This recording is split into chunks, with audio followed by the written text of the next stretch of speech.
بھائی اگر طواف کے دوران ظہر کی اذان ہو جائے آپ طواف پورا کریں. ہاں مجبور ہیں کہ تکبیر ہو گئی ہے، نماز کھڑی ہو رہی، اب طواف چھوڑ دیں. اذان سے نہیں، اذان سے تو 20 منٹ کے بعد نماز کھڑی ہوگی.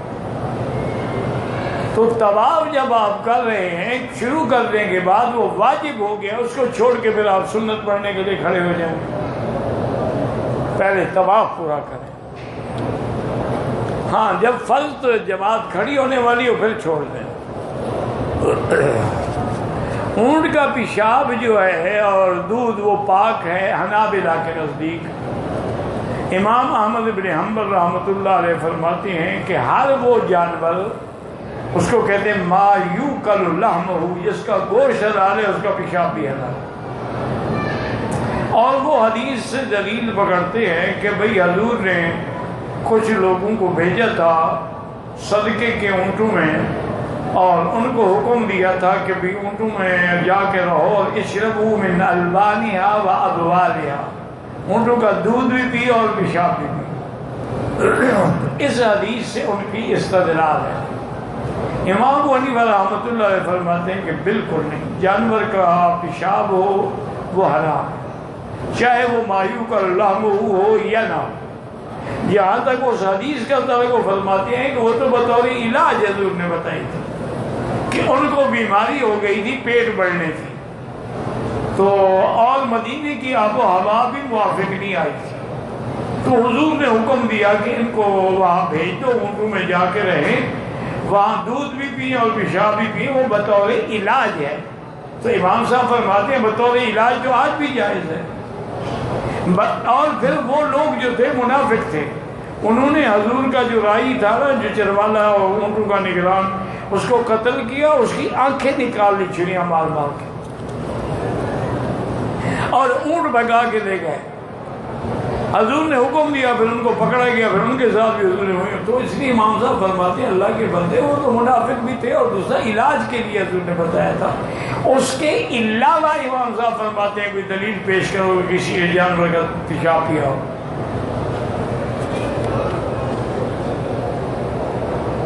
بہرحال اب بھی یہ علاج ہے، ہیپاٹائٹس جو ہے نا آپ کے ملک میں، اللہ بچائے ہر مسلمان کو، تو اس کا علاج ہے یہ اونٹ کا پیشاب بھی اور دودھ بھی. حضرت انس رضی اللہ تعالی عنہ کا جو اپنا قول مبارک ہے، وہ یہ فرماتے ہیں کہ خدم تو 10 سنین، میں نے 10 سال حضور کی خدمت کی ہے.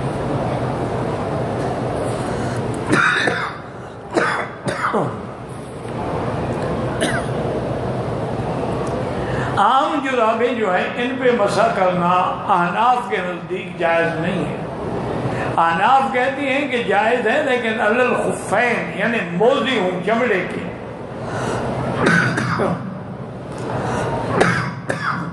یا جن کے نیچے نعلین، نیچے کچھ لگا ہو موٹا، ورنہ عام جراب جو ہے اس پہ مسح احناف کے نزدیک جائز نہیں ہے.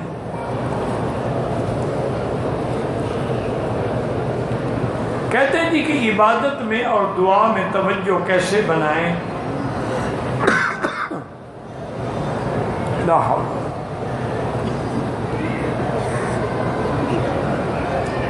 علیحدہ بیٹھ کے ساتھیوں سے ایک تو موت کا یاد کریں، موت کو، دوسرا کثرت سے درود شریف پڑھیں، اور تیسرا جتنا اللہ ٹائم دے قرآن شریف کی تلاوت کریں، پڑھے ہوئے نہ ہوں تو زیارت کرتے رہیں. تو انشاءاللہ اللہ کی رحمت سے، کیونکہ دل لگانے کا ہمیں حکم ہی، ہمیں اپنی طرف سے محنت کرنی ہے، باقی تو اللہ دلوں کو پھیرنے والا ہے. ظہر ہو یا عصر کی نماز ہو، سری ہو یا جہری ہو، اگر حنفی ہے تو امام کے پیچھے فاتحہ نہ پڑھے، شافعی ہے تو پڑھا کرے.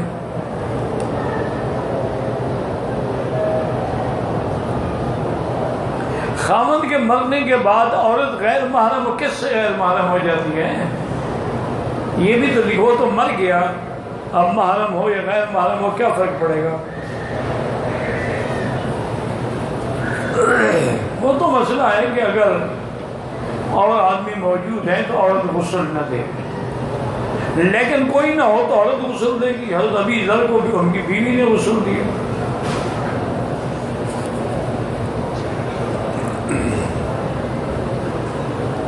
دجال مکے مدینے میں وہ نہیں آئے گا جناب. کیوں؟ آپ کو کوئی تکلیف ہے؟ بھائی اللہ نے مکے مدینے کو محفوظ رکھا ہے کہ دجال داخل نہیں ہو سکتا. لا انقابها الملائکہ. حضور نے فرمایا اللہ نے مکے مدینے کے کناروں پہ فرشتوں کو رکھا ہے. دجال کوشش کرے گا لیکن مار مار کے بھگا دیں گے.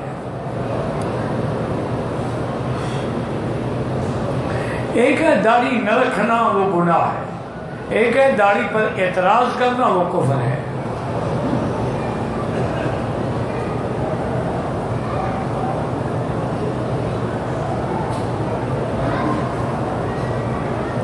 ایک عورت کو حیض آ گیا، اس کے ساتھ دوسری عورت بھی نہیں ہے. اب اس کا خاوند گھر میں نماز پڑھے یا حرم میں پڑھے؟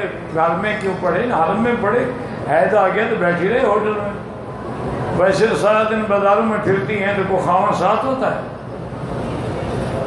عجیب بات یہ ہے. اس کی وجہ سے خاوند صاحب بھی بیٹھے رہے کہ عورت جو ہے اس میں وہ اکیلی نہ رہے. اگر اتنا زیادہ پیار ہے تو اس کو لے آؤ، میدان میں بٹھا دو، تم نماز پڑھ کے پھر لے کے چلے جاؤ.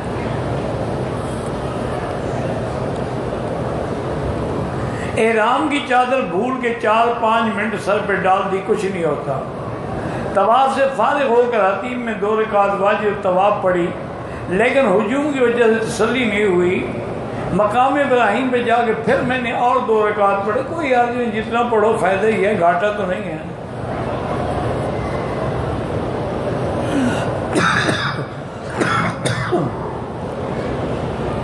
ٹوپی کے بغیر نماز، ٹوپی کے بغیر حضور پاک نے کبھی نماز نہیں پڑھی سر ننگے، الا حالت احرام میں.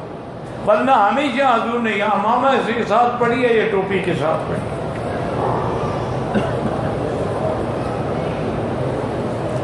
میرا بھانجا ہے، زبان بات کرتا ہے، تکلیف ہوتی ہے، زمزم پلائیں اسی نیت سے اللہ شفا دے.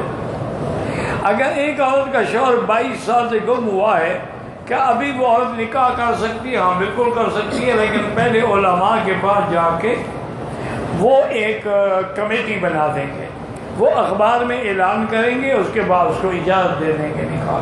وہ تو 3 سال کے بعد بھی آپ کر سکتی تھی، 22 سال انتظار کرنے کی ضرورت ہی نہیں تھی.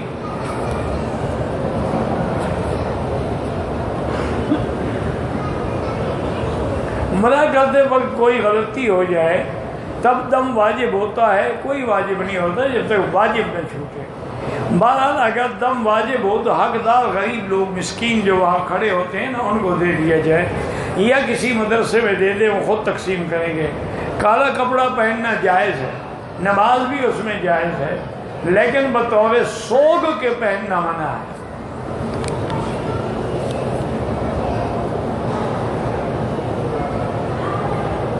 ریاض الجنہ میں یا قدمین کی طرف سے بھی صلاۃ و سلام پڑھ سکتے ہیں، لیکن بہتر یہی ہوتا ہے کہ سامنے آ کے پڑھیں.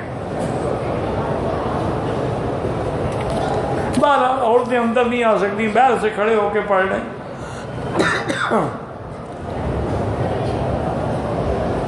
اگر کسی نے عصر کے بعد طواف کیا، 2 رکعت واجب الطواف بھی پڑھ لی، اللہ قبول کرے، لیکن افضل یہی ہے کہ نہ پڑھے. لا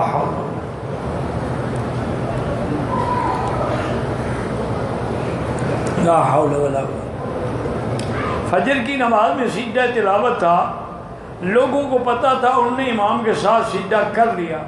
جن لوگوں کو پتہ نہیں تھا وہ رکوع میں چلے گئے، رکوع والے بھی نماز ہو گئی، جو کھڑے رہے ان کی نہیں ہوئی. احرام کیا عورتیں صرف سر پر اسکارف باندھ لیتی ہیں، چہرہ عورت کا کھلا ہوتا ہے ٹھیک ہے، لیکن آگے کپڑا لٹکانا چاہیے.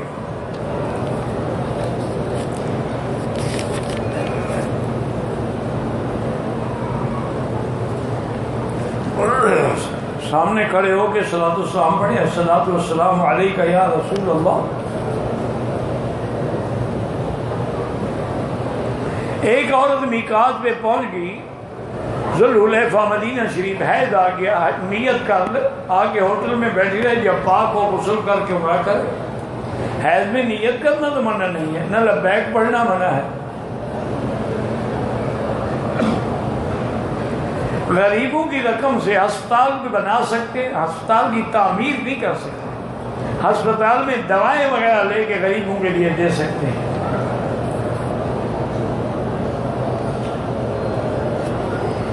بیوی واقعی اللہ کا حق ادا نہیں کر سکتی جب تک خاوند کا حق، جب خاوند کا نہیں کرے گی تو خدا کا کیا کرے گی؟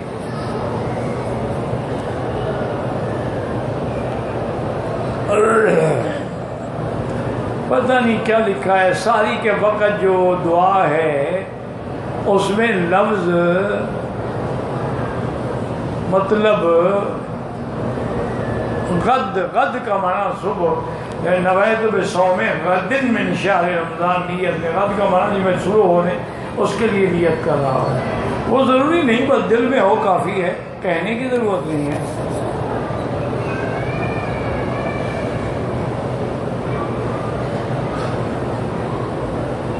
جنگ بدر میں بھی فدیہ تھا کہ ہر بندہ 10 بچوں کو پڑھائے، یہ تو کوئی فدیہ نہیں تھا، یہ تو تم نے بنایا ہے، وہ تو فدیہ کافروں سے لیا گیا تھا۔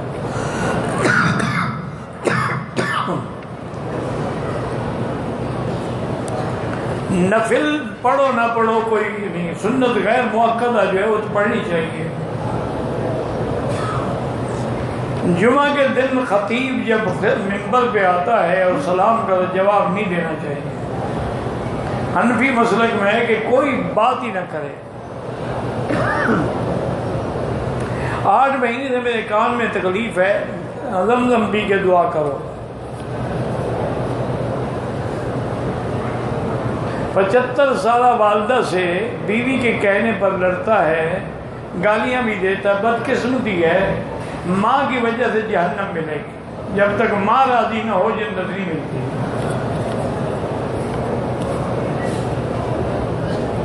شیطان فرشتوں میں سے، فرشتے تو کبھی شیطان بن ہی نہیں سکتے، وہ تو معصوم ہے اللہ کے بندے۔ شیطان جنوں میں ہے، کان من الجن ففسق عن امر ربہ۔ امام اگر ربنا ولک الحمد کہے، ولک الحمد کہے، لک الحمد کہے، اللہم لک الحمد، کوئی فرق نہیں پڑتا۔ استلام کرتے ہوئے کبھی کبھی بسم اللہ اللہ اکبر بھی کہتے، کوئی حرج نہیں۔ عمرے سے طواف افضل ہے، لیکن جتنا دیر عمرے میں لگے اتنا دیر طواف کرتے رہو۔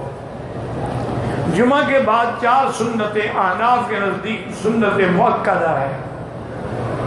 اگر کوئی آدمی ایک دن میں 3 عمرے کرے تو ہر دفعہ سر منڈانا پڑے گا، بال ہوں نہ ہوں اس طرح پھروانا ہوگا۔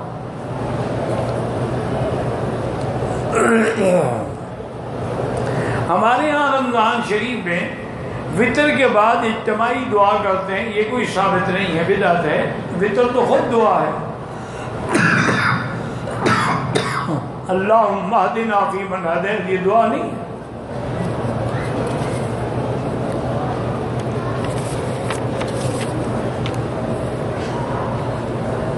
ایک شخص نے طواف صفا کر لی، بال نہیں کاٹے، استنجا کرنے کے لیے احرام کھولا، حمام میں گندی چھینٹیں پڑنے سے احرام کا کوئی فرق نہیں پڑتا۔ احرام کھولنے سے خوشبو کی کتنی مقدار جسم یا احرام پر لگنے پر اگر عضو کامل پر لگ جائے تو پھر دم ہے۔ مسجد عائشہ سے احرام پر طواف کیا، صفا بھی کیا، اس کے بعد ایک دوسرے کے سر کے بال کاٹے، ٹھیک ہے، کوئی بات نہیں۔ اب یہ پتہ نہیں کون سی لکیریں ہیں۔ یہ امام کے پیچھے سورۃ فاتحہ کا مسئلہ بھی بتا دیا، حنفی نہ پڑھے، شافعی پڑھا کرے۔ سعودی عرب میں پڑھتے ہیں تو حنبلی ہیں، یہاں فقہ حنبلی پہ عمل ہوتا ہے۔ مسجد نبوی اور مسجد حرام میں 20 تراویح پڑھی جاتی ہیں، حضور کے زمانے میں بھی 20 پڑھی گئی ہیں۔ وہ 8 رکعتیں جو حدیث میں ہیں وہ تہجد کی ہیں۔ رفع یدین کرنا واجب نہیں ہے، کرے تو الحمدللہ، نہ کرے تب بھی نماز ہوتی ہے۔ عمرے کے لیے آئے ہیں، زیارات کے لیے حدیبیہ کے مقام پہ گئے، احرام کی بغیر اگر آئے کوئی دم نہیں، کیونکہ حدیبیہ میقات نہیں ہے۔ ہمارے گاؤں میں اپنے مرنے والوں کے لیے بکرے وغیرہ ذبح کر کے لوگوں کو کھلاتے ہیں، بالکل بدعت ہے۔ مساجد یا مسجد کو دیتی ہے، تعمیر کرتے، بہرحال مسجد تعمیر کرے وہ الگ بات ہے، یہ بکرے ذبح کرنا جو ہے یہ ثابت نہیں ہے۔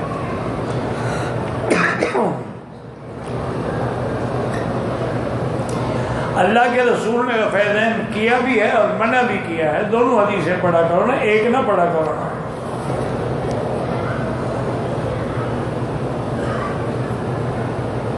میاں بیوی جب ملتے ہیں تو غسل پہلے کون کرے، عورت پہلے کرے یا مرد پہلے، دونوں اکٹھے کر لیں۔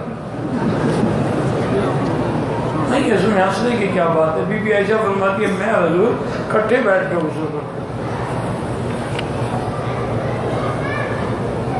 کوئی کر لے یار، عورت کرے خاوند کرے۔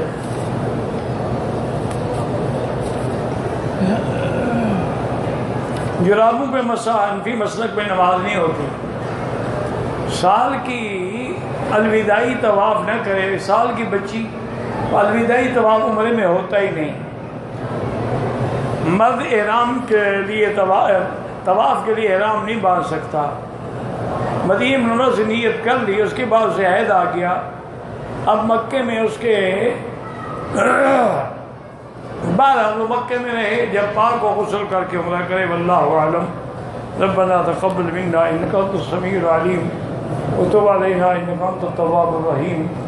اللهم فرج هم المهمومین، نفس کرب المکروبین، واقض الدین عن المدینین، واشفنا واشف مرضانا ومرضى المسلمین۔ یا اللہ بیماروں کو شفا عطا فرما، یا اللہ اس عاجز کی ساری بیماریاں دور فرما، یا اللہ شفائے کاملہ صحت عاجلہ دائمہ عطا فرما، یا اللہ بے حیاؤں کو حیا عطا فرما، بے دینوں کو دین عطا فرما، بے اولادوں کو اولاد صالح عطا فرما، جن کے گھروں میں بچیاں ہیں ان کے رشتے آسان فرما، یا اللہ بے روزگاروں کو روزگار عطا فرما، قرض داروں کے قرض عطا فرما، یا اللہ دین کے جتنے ادارے ہیں مساجد مدار حفاظت فرما، دین والوں کی حفاظت فرما، یا اللہ مسلمان فلسطین میں ہیں، کشمیر میں ہیں، عرب میں ہیں، عجم میں ہیں، ان کی جان مال آبرو عزت کی حفاظت فرما، یا اللہ حرمین شریفین کو قیامت تک ہر فتنے سے محفوظ فرما، یا الہ العالمین پاکستان کی حفاظت فرما، یہود اور ہنود کی سازشوں سے محفوظ فرما۔ ربنا تقبل منا انک انت السمیع العلیم وتب علینا انک انت التواب الرحیم۔ صلی اللہ تعالی علی خیر خلقہ سیدنا محمد وعلی آلہ وصحبہ اجمعین۔